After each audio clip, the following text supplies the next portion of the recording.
Hello my dear students. मैं मनीष निराला लगभग 16 साल से रीजनिंग और मैथ का एडुकेटर हूं। आज मैं एक काफ़ी इम्पॉर्टेंट टॉपिक डाइस, जो कि किसी भी कॉम्पिटिटिव एग्जाम जैसे कि एसएससी सीजीएल, बिहार एसएससी और अभी अभी एक एग्ज़ाम होने जा रहा है जो बहुत ही इम्पॉर्टेंट है एग्ज़ाम पॉइंट ऑफ व्यू से, उसमें भी डाइस टॉपिक आने वाला है। तो हम लोग स्टार्ट करते हैं डाइस टॉपिक। डाइस बोलते ही आपको समझ में आ रहा है कि डाइस जो होता है, जो हम लोग खेल खेल में लूडो खेलते हैं, तो लूडो खेलते समय जिस पासे का यूज करते हैं उसी को हम लोग इंग्लिश में डाइस बोलते हैं। तो एक बार डाइस का फिगर पे काम करते हैं।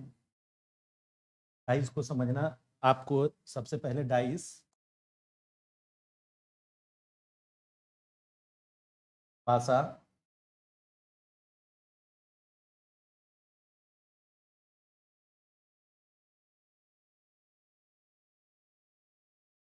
ठीक है। इसके लिए आपको सबसे पहले डाइस का फिगर बनाते हैं। तो डाइस के बारे में हम लोग कह सकते हैं कि डाइस जो है वो सबसे छोटा रूप होता है घन का, है ना। Dice is a smaller part of a cube. सबसे पहले इसके लिए आप फिगर देख सकते हैं।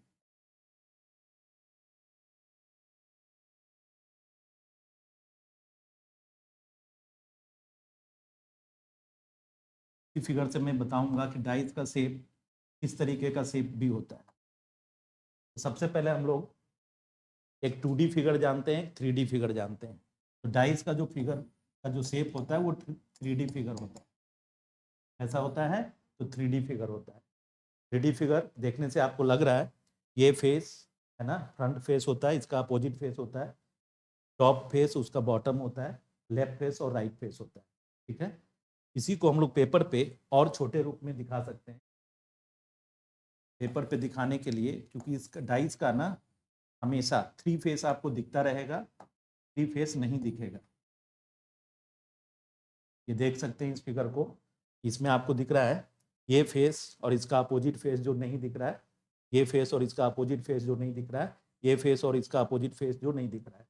डाइस का 3 फेस आपको दिखता रहेगा। तो डाइस को बनाने का एक छोटा भी तरीका है और आसान तरीका है। उसके लिए देखो एक तरीका अपनाना। मान के चलो कि वाई नाम के एक नेताजी थे। अपने मन से मान लो कोई भी नेता का नाम वाई था। उन्होंने क्या किया, गांधी टोपी पहना, ठीक है। उसके बाद अपना दोनों हाथ फैलाकर हमारे जनता से, पब्लिक से वोट जाके मांगा कि मैं अपने देश का के लिए अच्छा काम करूंगा, तो आप मुझे वोट कीजिए, मुझे मुख्यमंत्री बनाइए। तो वाई नाम का नेता है, वो गांधी टोपी पहना और दोनों हाथ फैलाया, और उसके बाद भोली भाली जनता को पजामा पहना दिया। तो डाइस बनाने का ये भी एक तरीका है डाइस के फिगर को बनाने का। तो हम लोग आगे बढ़ते हैं। अब डाइस का फिगर कैसा है और क्या क्या है देख। इसमें सबसे पहले डाइस में एक बात और समझना है, देखो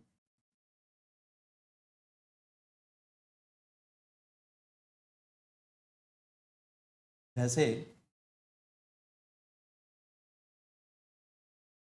इस शेप को अभी हम बना रहे हैं, हम कह सकते हैं dice have 6 faces, 8 corner and 12 edges. Dice के पास 6 सतह होता है ना, 8 कोना होता है और 12 किनारे होते हैं। यहाँ दिख रहा है सबको। अगर हम लोग देखें 1 2 3 एंड 4, अगेन 1 2 3 एंड 4, है ना। तो कितना हो गया ये, 8 कॉर्नर, 8 कोना बोल सकते हैं, या इसको कॉर्नर भी बोलते हैं इंग्लिश में, ठीक है। इसका फेस कितना होता है, 6। 6 कौन सा, देखो ये फेस और इसका अपोजिट फेस, ये टॉप फेस बॉटम फेस, ये लेफ्ट फेस और राइट फेस।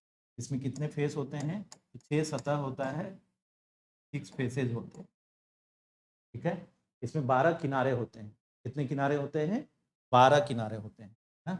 1 2 3 4, 1 2 3 4 और 1 2 3 4, 12 किनारे होते हैं एजेस, एज, ठीक है।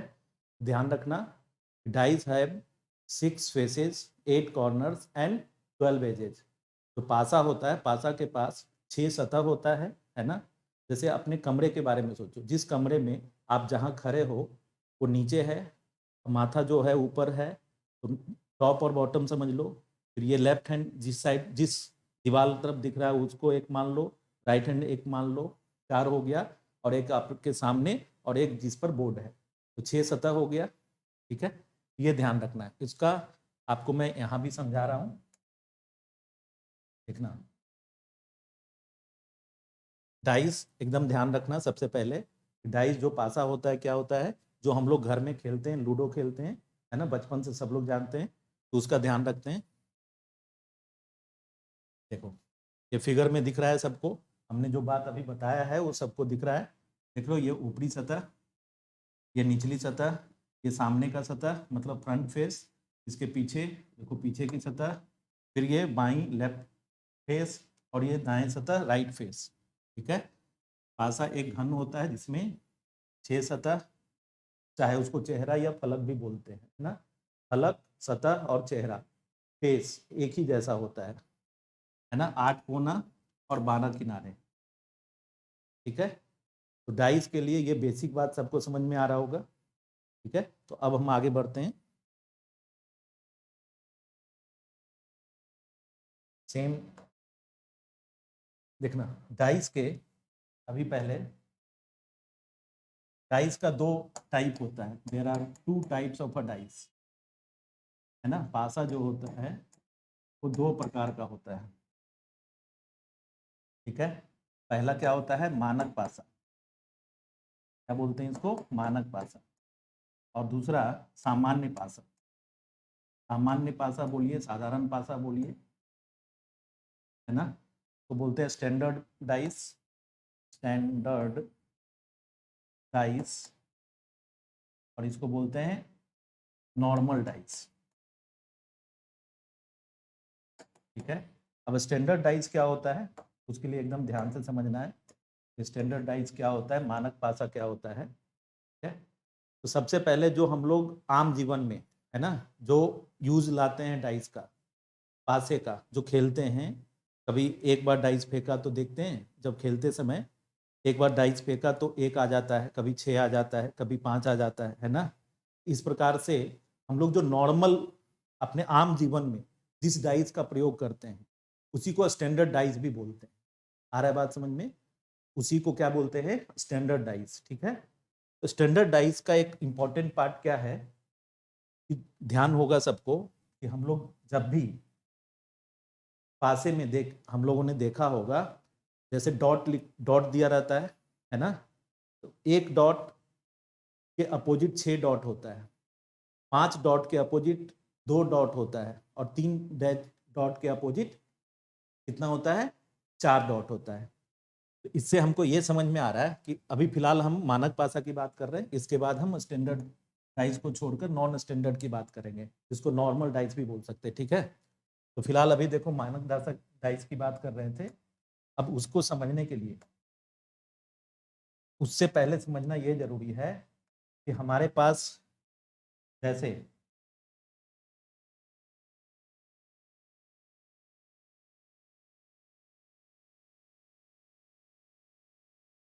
अभी डाइस का पूरा फिगर बना रहे हैं जिसमें सारा फेस दिखता हुआ हो, है। इसमें अभी हमें ये दिख रहा है सबको, देखना, इसमें ये दिख रहा है कि ये डाइस जो दिख रहा है ना, इस डाइस में ये फ्रंट फेस है, अपोजिट फेस है ना। तो इसका मतलब एक एक फेस का,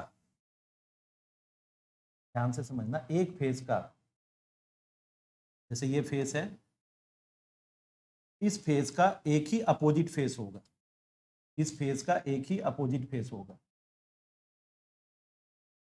बाकी सब इसके अगल बगल होगा, बाकी सब इसके अगल बगल होगा, समझ रहे हो।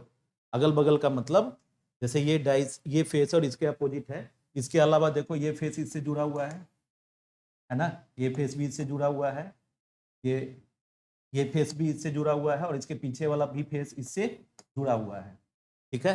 तो एक फेस का 4 सतह जुड़ा रहता है और एक अपोजिट होता है। तो हर एक फेस का 4 सतह अगल बगल होता है, संलग्न होता है ना, उसके साथ जुड़ा होता है, ठीक है। तो वो कभी भी विपरीत नहीं हो सकता है। तो एक सतह का विपरीत एक ही सतह होता है और बाकी 4 सतह उस एक सतह के अगल बगल में ही होता है। एक राइट में होगा, एक लेफ्ट में होगा। जैसे ये कमरा है, इस कमरे में जहां मैं खड़ा हूं, है ना, इमेजिन कीजिए आप घर पे भी, इस कमरे में हम जहां पे अभी खड़े हैं, ठीक है, तो मेरे सामने, जो आपको दिख नहीं रहा होगा लेकिन इमेजिन कीजिए कि मेरे सामने एक फेस दिख रहा है, वो अपोजिट है मेरे साथ, लेकिन मैं जिस पर खड़ा हूं, है ना, वो मेरे फेस, ये वाला फेस से जुड़ा हुआ है, ये वाला से ऊपर में जुड़ा हुआ है, इससे ये बाएं तरफ जुड़ा हुआ है, इससे ये दाईं तरफ जुड़ा हुआ है। एक फेस का 4 संलग्न है और एक विपरीत है। तो हर फेस के साथ वही काम होता है, एक का एक ही विपरीत होता है, बाकी सब अगल बगल जुड़ा होता है। इसका मतलब हुआ कि 3 विपरीत जोड़ा होगा, है ना। जैसे अगर हम नॉर्मल डाइस, स्टैंडर्ड डाइस में देखें, ध्यान से देखिएगा, स्टैंडर्ड डाइस में सपोज कीजिए, अगर यहाँ 1 है, यहाँ 5 है ना, और यहाँ 3 है ना, तो 5 के विपरीत, जो हम लोग लूडो खेलते हैं उसमें ध्यान रखिएगा, 5 के विपरीत देखिएगा 2 होता है, 1 के विपरीत कौन होता है, 6 होता है, और 3 के विपरीत क्या होता है, 4। तो हमेशा ध्यान रखिएगा कि जो स्टैंडर्ड डाइस है, स्टैंडर्ड डाइस, मानक पासा में विपरीत सतहों का योगफल हमेशा 7 के बराबर होगा। विपरीत सतहों का योगफल हमेशा 7 के बराबर होगा। ये एकदम स्टैंडर्ड है, इसमें कहीं कोई बदलाव नहीं होगा, है ना, ठीक है। फिर से बता रहे हैं, मानक पासा में विपरीत सतहों का पे आने वाले संख्याओं का योगफल हमेशा 7 के बराबर होगा, तभी वो मानक पासा माना जाएगा। लेकिन हमारे एग्जाम में ना मानक पासा से नहीं के बराबर क्वेश्चन पूछा जाता है? तो देखिए अभी फिलहाल, ठीक है, मानक पासा की बात कर रहे हैं हम लोग। मानक पासा में पासे के प्रकार, क्या प्रकार बोला है हमने, मानक पासा, जिसको हमने लिखा है देखो यहाँ पे स्टैंडर्डाइज, ठीक है। तो यहाँ देखने से भी लग रहा है आपको 1 से 6 तक की संख्या है। तो 1 के विपरीत कौन है, 6, 2 के विपरीत कौन है, 5, 3 के विपरीत कौन है, 4, और यहाँ हमने देखो लिखा हुआ है 1 + 2 बराबर 2 + 5 बराबर 3 + 4 बराबर 7। ये हमेशा 7 के बराबर ही होगा। समझ पा रहे हैं सब लोग? स्टैंडर्ड डाइस में एक ही बात ध्यान रखना है कि डाइस के अपोजिट फेस पे आने वाले संख्याओं का योगफल अगर 7 हो रहा है, तो जो हम लोग आम जीवन में लूडो में प्रयोग करते हैं, शतरंज खेलते समय प्रयोग करते हैं, या जहां भी लूडो जैसा गोटी का, है ना, डाइस का, पासे का प्रयोग करते हैं, वहां पर एक डॉट के अपोजिट 6 मिलेगा, 2 के 5 मिलेगा और 3 के 4 मिलेगा। मतलब अपोजिट सतहों पे आने वाले डॉट का योगफल हमेशा 7 के बराबर होगा। किसके बराबर होगा, तो 7 के बराबर होगा, ठीक है। देखिए अब, हाँ, लेकिन अब ज्यादातर ध्यान रखिएगा, स्टैंडर्ड डाइस से मानक पासा से नहीं के बराबर क्वेश्चन पूछा जाता है, क्योंकि अगर पूछा जाए कि 2 के विपरीत कौन होगा और मानक पासा पता चल जाए हमको, तो 5 होगा, 1 के विपरीत कौन होगा, 6 होगा, 3 के विपरीत कौन होगा, 4 होगा, ठीक है। लेकिन अब जो स्टैंडर्ड नहीं होता है उसी से क्वेश्चन बनता है ना। पहले स्टैंडर्ड समझ में आ गया, तो जो स्टैंडर्ड नहीं है वो नॉन स्टैंडर्ड होगा, ठीक है। दूसरी चीजें क्या है, तो जितना भी है जैसे संख्या, अब उसमें अभी तक हमने क्या देखा कि नंबर होगा। अब जो जनरल डाइस होता है, जिसको नॉन स्टैंडर्ड डाइस भी बोलते हैं, जो स्टैंडर्ड नहीं है उसको कैसे पहचानेंगे अभी हम अगले पेज पे बताएंगे। लेकिन पहले ये देखना जरूरी है कि साधारण पासा में किस किस एलिमेंट का यूज होता है।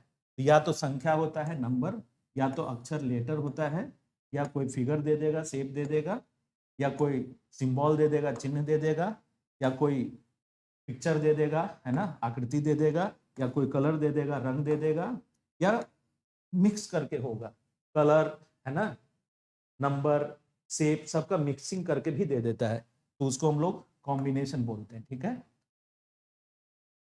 ठीक है ना।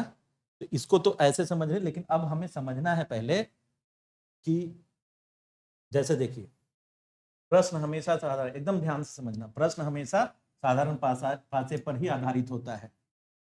Questions are always based on non standardise. अगर किसी पासे पर 1 से 6 तक संख्या लिखी हो तो जरूरी नहीं है कि एक के विपरीत 6 होगा, एक के विपरीत कोई भी संख्या हो सकती है ना, अगर वो साधारण पासा है तो। ठीक है, देखो अब फिलहाल इसमें दिख रहा होगा सबको स्टैंडर्ड डाइस, है ना, जो अभी हमने डिस्कस किया उसी को यहाँ पे लिखा हुआ है। Those dice which we see in our day to day life और रियल लाइफ, है ना, दैनिक जीवन में, such dice as known as standard dice, इसी को हम लोग हिंदी में मानक पासा भी बोलते हैं। ठीक है, अभी हमने बताया भी था, देख सकते हैं आप लोग यहाँ पे, है ना, speciality of standard dice. Standard dice की क्या विशेषता है, तो सम ऑफ अपोजिट फेसेज और surfaces is always equal to 7, बताया था अभी। 1 के अपोजिट क्या होगा 6, 2 के अपोजिट क्या होगा 5, 3 के अपोजिट क्या होगा 4, 1 + 6, 2 + 5, 3 + 4। बट अगर क्वेश्चन में ये ना लिखे कि ये स्टैंडर्ड डाइस है या नहीं है, तुम पहचानेंगे कैसे? तो देखिएगा, ये फिगर दिख रहा है सबको, ये फिगर अभी एक बार मैं दिखा रहा हूं, ये फिगर,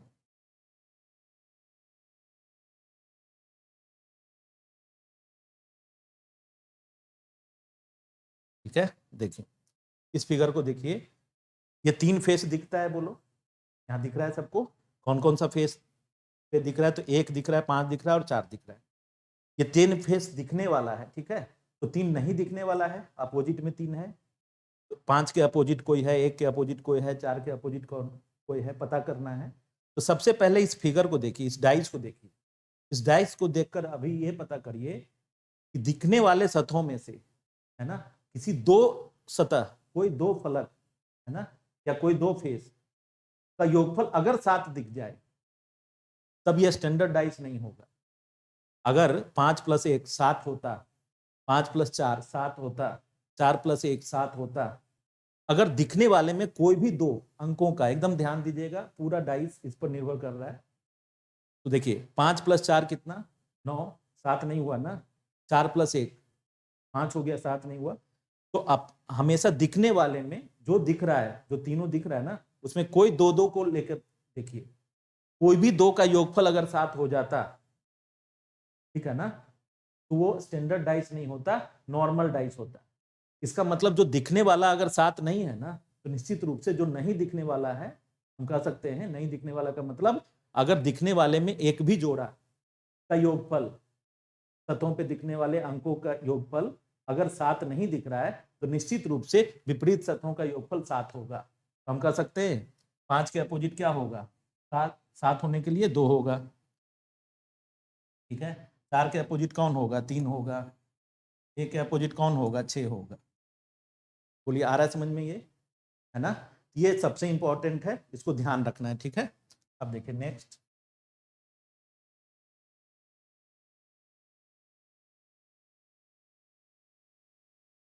देखिए अब नॉर्मल डाइस की बात कर रहे हैं, ठीक है। तो नॉर्मल डाइस की जब बात कर रहे हैं हम लोग, इसमें क्या दिख रहा है, नॉर्मल डाइस सामान्य पासा dice which is not a standard dice. बस जो मानक पासा नहीं है वो सामान्य पासा होगा, साधारण पासा होगा, है ना।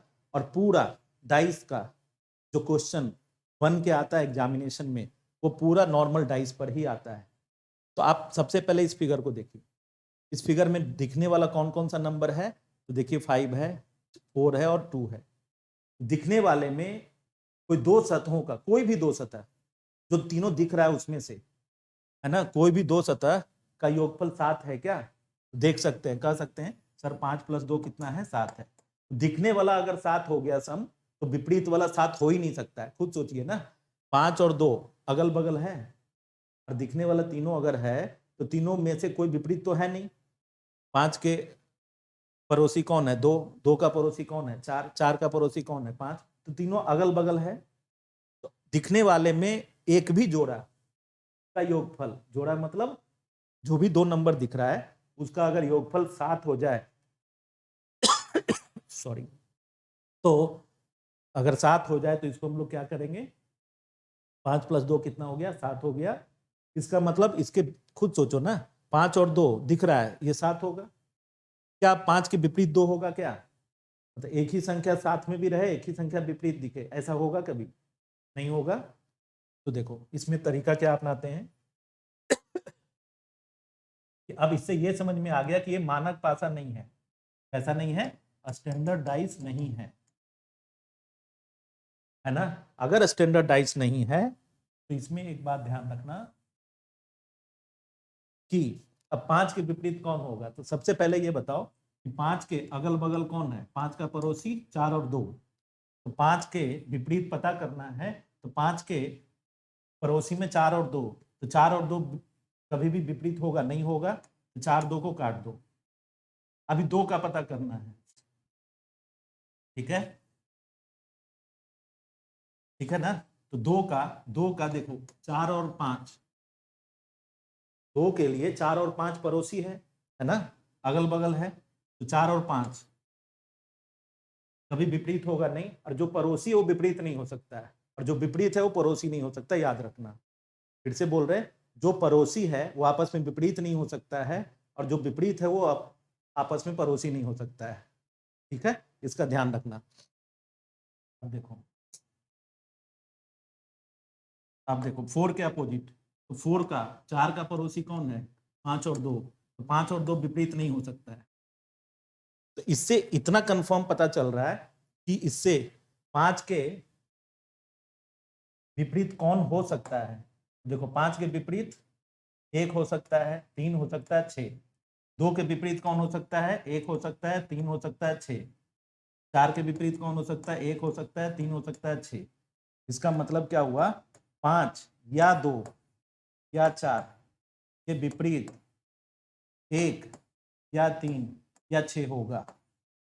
हम कंफर्म नहीं बोल सकते हैं, डिपेंड करता ऑप्शन पे। अभी हम सिखा रहे हैं कि नॉर्मल डाइस होता क्या है, उसके हिसाब से आपको हम बता रहे हैं, ठीक है। तो देखिए इसमें समझना है आपको एक चीज कि जो पड़ोसी है वो विपरीत नहीं हो सकता है, और जो विपरीत है वो पड़ोसी नहीं हो सकता है, एकदम ध्यान रखना, ठीक है। तो देखिए अभी फिलहाल हम ये कह सकते हैं कि 5 का विपरीत कौन होगा, तो या तो 1 या तो 3 या तो 6। 2 का विपरीत क्या होगा, तो या तो 1 या तो 3 या तो 6। 4 का विपरीत क्या होगा, या 1 या 3 या 6। अगर 6 का विपरीत पूछे तो वाइस वर्सा है, देखो ये इसके अपोजिट, ये इसके अपोजिट। तो 6 के विपरीत या तो 4 या तो 5 या तो 2। 3 के आइदर 4 और 2 और 5। 1 का आइदर 4 और 2 और 5, ठीक है। अगले एग्जाम्पल से देखिए और अच्छे से क्लियर होगा। देखिए इस फिगर में आप देख सकते हैं, सबसे पहले जो फिगर दिख रहा है, एक डाइस को फेंका गया, वो कैसा दिख रहा है, तो 3 फेस दिख रहा है। तो दिखने वाले में कोई एक जोड़ा 7 मिला बना रहा है, तो बना रहा है, देखो 4 + 3 7 हो रहा है क्या? अगर हो गया तो इसका मतलब कंफर्म है कि इसका विपरीत सतह पे आने वाले का योगफल 7 नहीं होगा, और वैसा अगर नहीं होगा तो ये स्टैंडर्ड डाइस नहीं है, मानक पासा नहीं है, जनरल डाइस है, ठीक है। तो देखो यहाँ 7 हो गया, मतलब समझ गए कि अब हम ये नहीं कह सकते कि 4 के विपरीत 3 होगा, 6 का 1 होगा और 2 का 5 होगा, नहीं कह सकते, ठीक है। तो करना कैसे है इसको, तो देखो फिर से वही, ठीक है, 4 के विपरीत पता करना है, ठीक है। तो 4 के पड़ोसी में कौन है, बोलो 3 और 6। तो जो पड़ोसी है विपरीत नहीं हो सकता है ना, अपोजिट नहीं हो सकता है। तो 3 और 6 काट देते हैं, है ना। सेम उसी प्रकार से 6 का पूछ रहा है, 6 का, तो 6 का पड़ोसी कौन है, बोलो 4 और 3। तो 4 और 3 कभी भी विपरीत 6 का नहीं हो सकता है। सेम उसी प्रकार से 3 का, तो 3 का पड़ोसी में कौन है, अगल बगल कौन है, 4 और 6। तो 4 और 6 विपरीत नहीं हो सकता है। इसका मतलब ये समझ में आ रहा है, अब 4 और 6 का मतलब ये 3 6 और 4 में से कौन विपरीत हो सकता है, अगर हो भी सकता है तो या तो 1 या तो 2 या 5, आइदर 1 और 2, क्योंकि 3 और 4 कट गया तो जो बचा यही तीनों, फिर 1 2 और 5। ठीक है, तो हम ये कह सकते हैं, देखो देखना, अब अगर हमसे पूछता कि बताइए 4 के, ठीक है, 6 का और 3 के अपोजिट कौन होगा, अगर ऐसा पूछ दे तो करना क्या है, सीधा 1 या तो 1 या 2 या 5, आइदर 1 और 2 और 5, आइदर 1 और 2 और 5, आइदर 1 2 और 5। ठीक है, तो नॉन स्टैंडर्ड डाइस में तुरंत में हम कभी भी किसी का कंफर्म अपोजिट नहीं बता सकते हैं, इसके लिए हमें कुछ रूल फॉलो करना होता है। ठीक है, तो अभी देखो इसमें कुछ क्वेश्चंस है, छोटा सा उसको मैं बता रहा हूं। देखो ये दिख रहा है, इसमें लिखा है if the given dice below are standard dice then answer the following questions.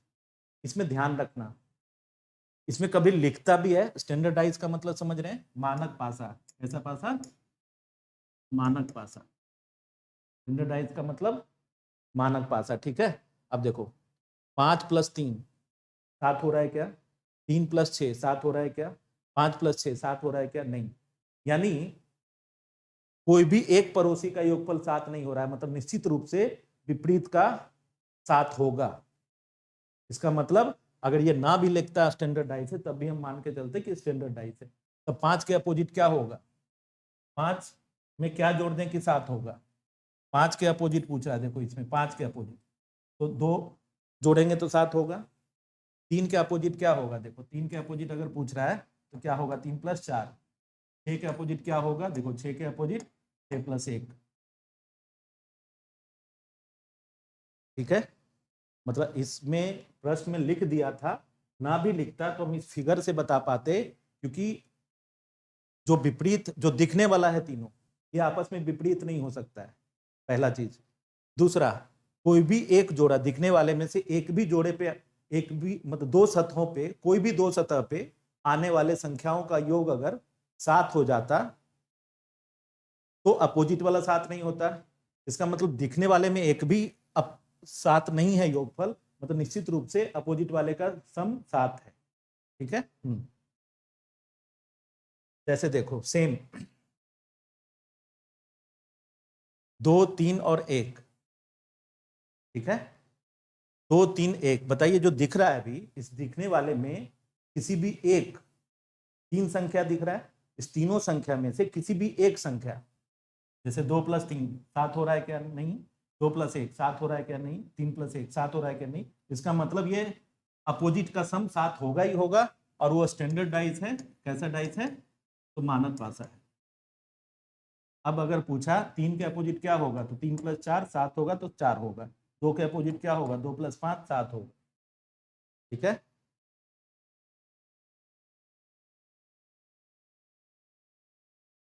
अब देखिए, अभी सबसे पहले इसको पहचानना है, क्वेश्चन में क्या दिया हुआ है, देखिए which of the following is not a standard dice, इसमें से कौन स्टैंडर्ड डाइस नहीं है। आप देखिए अच्छे से, हमने अभी कुछ बात बताया था। अच्छा बताइए, 1 3 5, 5 3 8, 3 + 1 4, 5 + 1 6, 7 हो रहा है, तो दिखने वालों में से एक भी अगर 7 दिख जाता है ना, तो कैसा होता, वो नॉर्मल डाइस होता। इसका मतलब देखिए, ये स्टैंडर्ड डाइस कौन नहीं है, पूछ रहा है, नहीं है। मानक पासा कौन नहीं है, इसे मानक पासा इसमें से कौन नहीं है, तो मानक पासा नहीं है पता करने के लिए इसका मतलब क्या हो रहा है, बोलो, इसका सम किसी का भी सम 7 नहीं हो रहा है, मतलब विपरीत का सम 7 होगा, तो ये मानक पासा है। इसमें भी देखिए 4 2 6, 6 2 8, 8 6 4 10, 7 नहीं हो रहा है, मतलब विपरीत का 7 होगा, तो मानक पासा है। 4 1 5, 2 1 3, 4 2 6, इसमें भी दिखने वाले में 7 नहीं है, मतलब विपरीत वाला 7 होगा ही होगा। यहाँ देखिए ये दिखने वाला 7 हो रहा है, 6 + 1 7, तो अपोजिट वाला 7 होगा, कभी नहीं होगा, यानी मानक पासा कौन नहीं है, यही नहीं है। आंसर होगा इसका कौन, ये आंसर होगा, क्योंकि ये मानक पासा नहीं है पूछ रहा है, बाकी सब मानक पासा है। कौन नहीं है, बोलो, यही नहीं है, आंसर यही होगा। ठीक है, देखिए अब एकदम से ध्यान रखिएगा, डाइस को सॉल्व करने का बस 2 रूल है, इस दोनों रूल का ध्यान रखना है। अभी इस दोनों रूल में तो अब ऐसे समझिए, जैसे कभी हम लोग लूडो खेलते हैं, एक ही जो पासा होता है उसको फेंकते हैं तो कभी एक दिखता है, उसी पासे को दूसरा आदमी फेंकता है तो 3 दिखता है। जब 4 दोस्त मिलकर हम लोग खेलते हैं तो एक ही डाइस का यूज होता है ना, एक ही गोट पासे से हम लोग खेलते हैं ना। उसी एक पासे से जब खेल रहे हैं तो उस पासे को ही का ही अलग अलग फेस दिखता है, कभी किसी को 1 आ जाता है, कभी किसी को 6 आ जाता है, किसी का 4 आ जाता है, किसी को 5 आ जाता है ना। सबसे पहले तो ये समझना है कि अब कभी भी एग्जाम में ना एक फिगर दे के क्वेश्चन नहीं पूछता है, नहीं के बराबर, आपको 2 या 2 से ज्यादा फिगर देगा। अब लिखा क्या रहता है क्वेश्चन में, एक ही पेज पासे के 2 प्रारूप दिए हुए हैं, 3 प्रारूप दिए हुए हैं, 4 प्रारूप दिए हुए हैं। There is a 2 face of a single dice, है ना, देख रहे हैं। ध्यान रखिएगा, ये ऐसा नहीं कि ये अलग पासा है और ये अलग पासा है, एक ही पासे को 2 बार फेंका तो ऐसा ऐसा दिख रहा है। और हमेशा जब पेपर पे दिखता है, एग्जामिनेशन में आता दिखता है, तो हमेशा 3 फेस हमको दिखता है, 3 फेस नहीं दिखता है, ऐसा फिगर दिया रहता है। ठीक है, तो अभी सबसे पहले इसके लिए कुछ रूल है। रूल में क्या ध्यान रखें, बस 2 रूल है, ध्यान रखना है। When one surface is common, जब 2 फिगर में एक फेस पे आने वाला, 2 फिगर में जब कोई 2 फिगर में एक स्थान पे या एक एलिमेंट या एक नंबर, है ना, या एक लेटर या एक कलर समान हो, कॉमन हो, कॉमन समझते हैं, उभयनिष्ठ, दोनों में होना चाहिए, दोनों में विद्यमान हो, एग्जिस्ट करे। तो अभी सबसे पहले इस दोनों फिगर को हमने देखा, रूल क्या है, when one surface is common, तो दोनों में कॉमन फेस कौन सा है, बोलो, दोनों में कॉमन फेस कौन सा है। तो कॉमन फेस ये है, देखो इसमें 5 दिख रहा है, यहाँ भी 5 दिख रहा है ना, तो कॉमन है। तो कितना कॉमन है, 5 कॉमन है। ठीक है, अगर जैसे ही 5 कॉमन दिख गया ना, जो कॉमन है उसको ऊपर नीचे रखो, जो कॉमन है उसको ऊपर नीचे रखो, रख दिया। उसके बाद किसी एक फिगर में जो कॉमन था उसे घड़ी के दिशा में, क्लॉक वाइज डायरेक्शन में, है ना, जो कॉमन है वहीं से क्लॉक वाइज डायरेक्शन में, जो कॉमन है वहीं से क्लॉक वाइज डायरेक्शन में। जैसे ये पहला फिगर देखा, पहले फिगर में 5 के बाद घड़ी के दिशा में कौन आ रहा है, तो 5 के बाद 1 आ रहा है, फिर 2 आ रहा है। हम यहाँ पे 5 के बाद लिखेंगे 1 और फिर उसके बाद लिखेंगे 2, कोई दिक्कत नहीं है। दूसरे में भी उसी कॉमन वाला जो नंबर है उसी से घड़ी के दिशा में बढ़ना है। 5 के बाद यहाँ क्या आ रहा है, 4, यहाँ के बाद क्या आ रहा है, 6। अब हम इसको ऐसे समझेंगे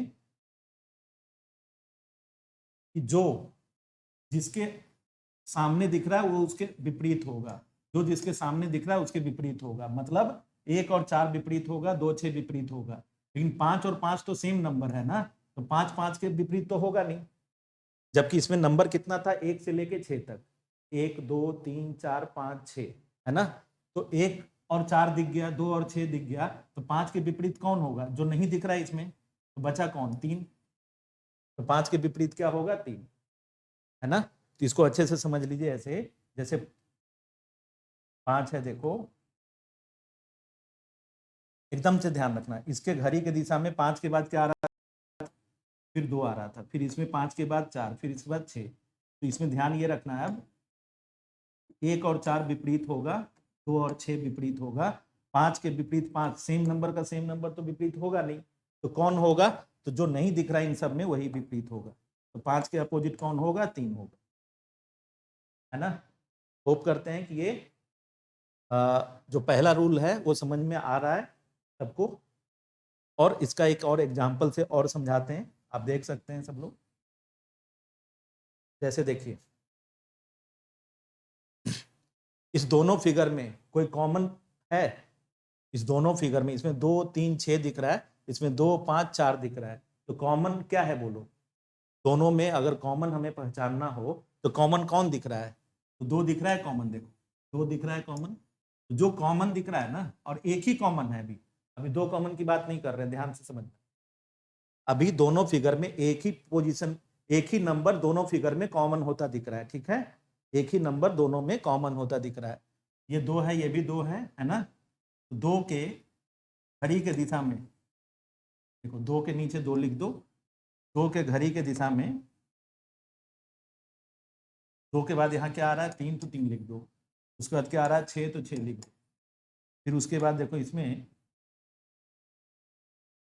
2 के बाद क्या आ रहा है, एकदम घड़ी के एक ही दिशा का फॉलो करना और क्लॉकवाइज डायरेक्शन फॉलो करना।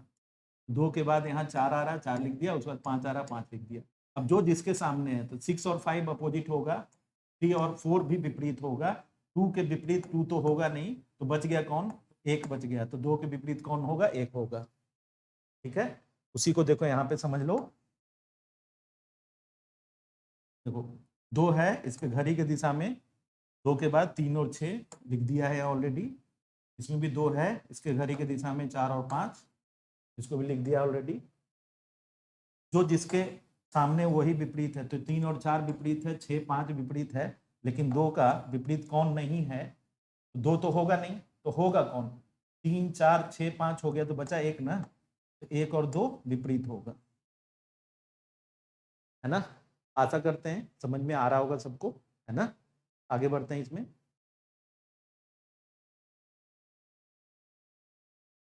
देखो अब मैंने पहले भी बोला था, मानक पासा स्टैंडर्ड डाइस में नंबर का ही खेल है, जिसमें 1 और 6 अपोजिट होता है, 2 5 अपोजिट होता है, और 3 और 4।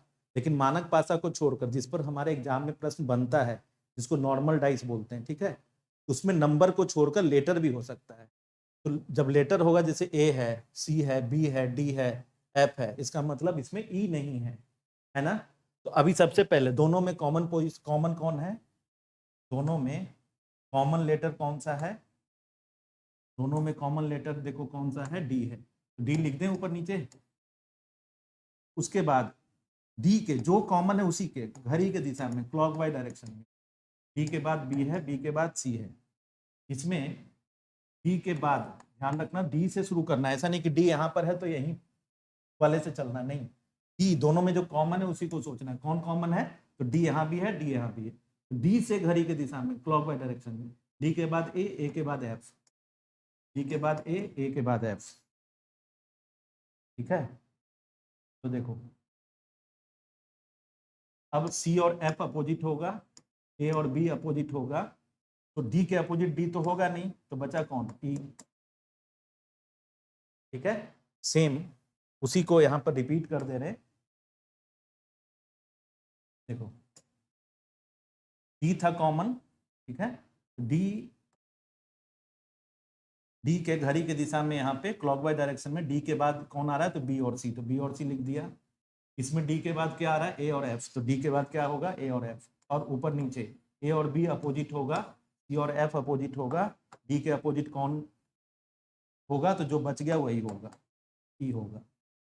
ठीक है, अब एक बात यहाँ तक अभी तक समझ में आ गया सबको,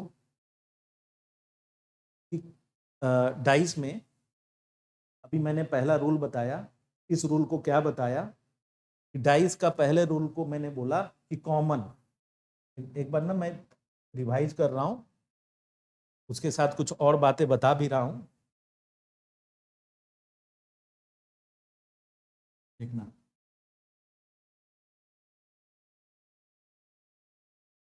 देखो हमने क्या बोला था, when one surface is common, तो दोनों में एक सतह पे आने वाला नंबर अगर सेम है तो कॉमन हो गया, तो कॉमन ये है, बोलो 5 और 5।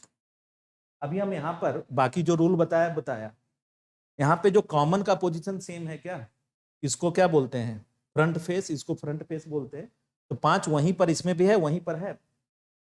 3 पोजीशन जो दिख रहा है हमको, इस 3 पोजीशन में दिखने वाले में दोनों में जो कॉमन पोजीशन पे आने वाला नंबर है, वो पोजीशन भी सेम है क्या, 5 सामने ही है, देखो 5 सामने, अगर पोजीशन सेम है ना, इससे आसान और कुछ नहीं है, तो फिर सेम पोजीशन वाला सेम पोजीशन के विपरीत होगा, सेम पोजीशन वाला सेम पोजीशन के विपरीत होगा। जैसे टॉप फेस पे 1 है, तो टॉप फेस पे यहाँ 4 है, तो 1 और 4 विपरीत होगा। दाहिने वाले फेस पे, राइट फेस पे 2 है यहाँ, इसमें भी 6 है, तो राइट फेस वाला राइट फेस के विपरीत होगा। और 5 के विपरीत कौन होगा, जो नहीं दिख रहा था इसमें, तो कौन नहीं दिख रहा था, 3 नहीं दिख रहा, तो 3 है ना। ये बहुत फायदा करता है। बाकी ये जो हमने बताया कि कॉमन को पकड़ो, ऊपर नीचे लिखो, और दोनों में घड़ी के दिशा से बढ़ो और ऊपर नीचे चेक करो, तो 1 और 4 अपोजिट होगा, 2 और 6 अपोजिट होगा, तो है ना, देखो 1 और 4, 2 और 6, 5 के अपोजिट कौन, जो नहीं दिख रहा वही अपोजिट। ठीक है,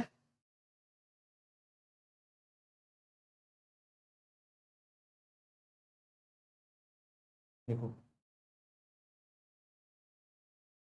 जैसे ये सेकेंड एग्जाम्पल को देख लेते हैं हम लोग। इस सेकेंड एग्जाम्पल में फिर से एक ही पोजीशन पे आने वाला कॉमन है, एक पोजीशन पे आने वाला कॉमन है, 2 और 2 कॉमन है, उसका फेस भी टॉप फेस है, तो ये भी टॉप फेस है, सेम फेस पे कॉमन नंबर है। तो अगर सेम फेस पे कॉमन नंबर है तो इससे और आसान कुछ नहीं है, तो सेम फेस पे आने वाला नंबर विपरीत होगा, अपोजिट होगा। तो ये सामने वाले का सामने वाला अपोजिट होगा, राइट वाला दाहिने वाले का राइट वाले के अपोजिट होगा। और इसके अपोजिट कौन होगा, जो नहीं दिख रहा था, एक अपोजिट 3 4। ठीक है, लेकिन जो ये थर्ड एग्जाम्पल समझाया, इसमें हम नहीं सीधा सीधा कह सकते हैं, इसमें हम सीधा सीधा नहीं कह सकते हैं, ये ध्यान रखना। जैसे क्योंकि ये देखो डी किस फेस पे है, फ्रंट फेस पे है, इसमें डी फ्रंट फेस पे है, लेकिन ए यहाँ पर फ्रंट फेस पे है, तो फ्रंट फेस पे आने वाला सेम नहीं है ना, लेकिन डी कॉमन है, उसका फेस अलग अलग है दोनों में, तो कोई बात नहीं है, जहां से शुरू हुआ उसी को ऊपर नीचे लिखो, इससे घड़ी के दिशा में चलो, जो कॉमन है। यहाँ पर बी और सी है तो बी और सी लिखो, और यहाँ पर ए और एफ है घड़ी के दिशा में, तो ए और एफ लिखो।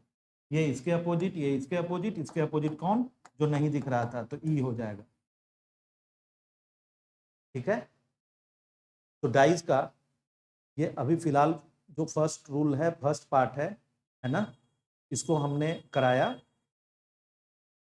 सेकेंड पार्ट ब्रेक के बाद होगा, तो सेकेंड पार्ट जल्दी ही आपको मिल जाएगा।